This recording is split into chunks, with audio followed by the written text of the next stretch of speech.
I'm the same as you. I'm just like you. When Eren Yeager said those words to Reiner Braun in that damp Liberio basement, what did you feel? For me, it wasn't a triumphant hero catches the villain moment. It wasn't even, in my opinion, a cruel psychological manipulation.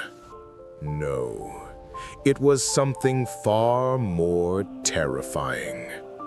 It was, perhaps, the single most honest and most devastating confession in the entire story. We've always been told that these two are mortal enemies, the protagonist and the antagonist, the symbol of freedom versus the symbol of betrayal. But what if that's all wrong? What if Reiner Braun, the armored titan, the man who started it all, what if he isn't Eren's opposite at all? What if he's just Eren, reflected in a broken, blood-stained mirror? Let's go back to that basement. Really look at that scene. This isn't a showdown. This isn't good versus evil. If you look at their eyes, both of them, this is a reunion of two men who are already dead inside. They are ghosts. They are men so crippled by the weight of their own sins, by the path they forced themselves to walk, that they can barely stand.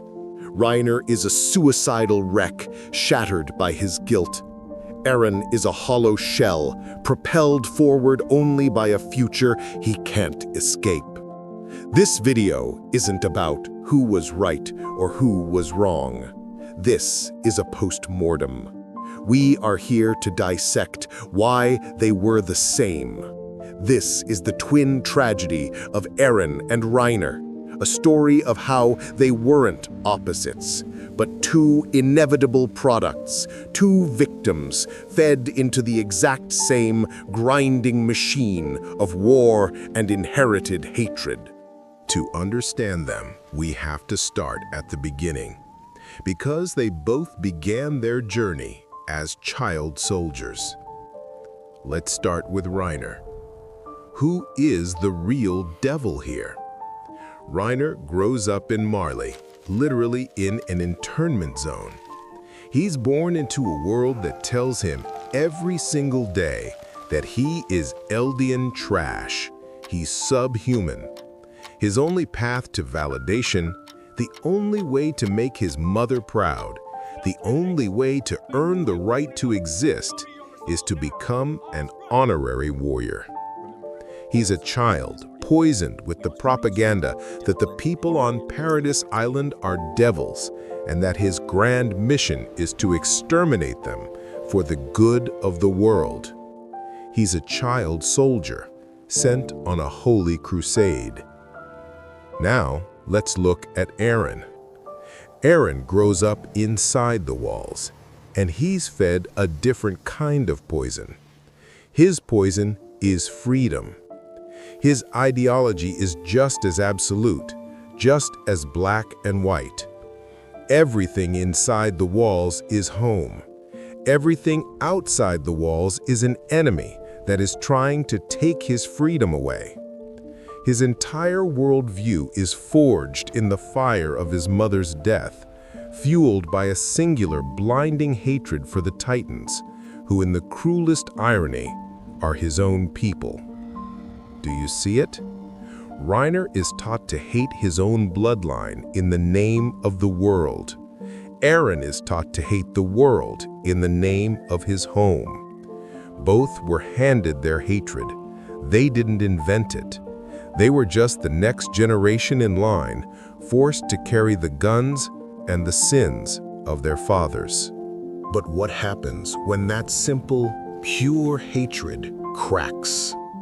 What happens when the soldier's mask begins to break? This, for me, is where their paths become so tragically similar. It's the psychological collapse. With Reiner, it's a classic, devastating case of dissociative identity disorder. His mind literally splits in two. He cannot live with the guilt of being the warrior, the man who murdered Marco, the man who breached the wall and listened to the screams.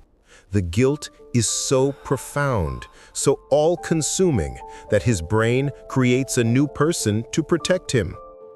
He becomes the soldier, the reliable, kind, big brother figure to the 104th.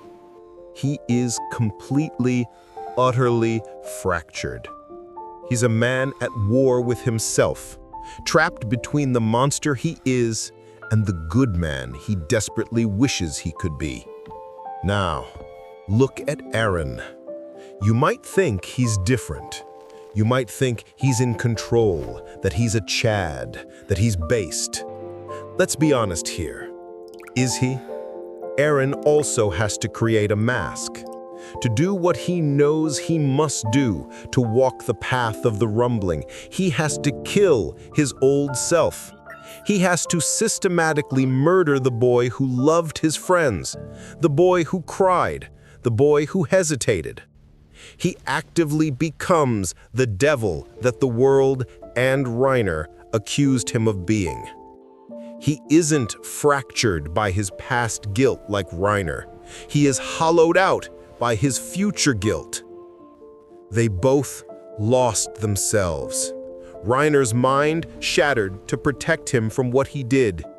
Eren shattered his own mind to be able to do what he was about to do. Either way, the original person is gone. All that's left is the mission. And that mission leads them both to the exact same point of no return, the moment that defines them, the sin they can never wash away. For Reiner, it was breaching Wall Maria. Think about that moment. He saw the terror, he heard the screams, he watched a mother and child be devoured, and he kept going. He justified it. This is our mission. They are devils. We have to do this. He chose to commit mass murder for what he believed was a righteous cause, saving the world. Now, Eren, Liberio, and then the rumbling. He does the exact same thing, just on a scale the world has never seen. He walks into a civilian center, just like Reiner did in Shiganshina, and brings hell with him. He kills men, women, and children. And how does he justify it? To save my friends, to gain freedom for Paradise, they left me no choice. We had no other choice. That is the mantra, that is the anthem of both Eren Yeager and Reiner Braun. It's the ultimate justification for becoming a monster. They both decided that their why was big enough to justify any how. They both chose to commit genocide to fight a world they saw as their enemy. Now, I know the major objection. Many of you are thinking it right now. They are not the same. Reiner stopped. Reiner was crippled by regret. He tried to atone. He tried to save the world from Eren. Eren went all the way. He never stopped. And that is 100% true. That is the fundamental tragic difference between them. But it forces us to ask the most important question. Is that difference because of their nature, or was it a difference in their circumstances? Let's really think about that. Look at Reiner. He hit absolute rock bottom. He was broken, a rifle literally in his own mouth, ready to end it all. What pulled him back? He heard Falco. He was pulled back by Gabi, by Annie, by his family, and, in the final cruelest irony, by the very people he had tried to kill, Jean, Connie, and Ahriman. Reiner, in the end, had a support system. He had hands that reached out and pulled him back from the absolute brink of despair. Now, who did Eren have? At the end, Eren was utterly, cosmically alone. He was a prisoner of the Founder's power, locked into a past, present, and future that all existed at once. He was beyond being pulled back. He saw the ending. He knew he was a slave to that future, a slave to his own twisted concept of freedom. Reiner's tragedy, you could say, is that of a man who failed to become the complete monster he tried to be. But Eren's tragedy is that of a man who succeeded. What this brutal parallel really shows us is the bleak, horrifying, and unstoppable nature of the cycle of violence. It's the old an eye for an eye philosophy that, as Gandhi famously said, just leaves the whole world blind. Reiner and Eren are the ultimate products of this. They are what happens when you raise generations on nothing but fear, propaganda, and hatred for the other. The world told Reiner he was a devil, so he went to paradise and found devils. The world told Eren he was free, and that the world wanted to take it. So, he destroyed the world. The cycle just continues, and the circle of blood just gets wider. And let's be honest with ourselves as an audience. Isayama makes us complicit in that cycle. We all picked a side. For years, we hated Reiner. We cheered for Eren's righteous fury. Then, for many, that flipped. We hated Eren and rooted for Reiner. We cheered for one side's victory, which was just the other side's genocide. Reiner found some twisted, painful form of atonement in the New World. Eren found his freedom, whatever that truly means. So here is my question for you, my core philosophical question. Between these two broken men, who do you think was truly free in the end? Reiner, who lives with his sin, or Eren, who died for his? Let me know your philosophical take in the comments below. In the end, Eren and Reiner were never hero and villain. Not really. They were just two sides of the same tragic coin. Each was a hero to his own people. Each was a devil to the other. Each was a victim of the past. Each became a monster to protect their future.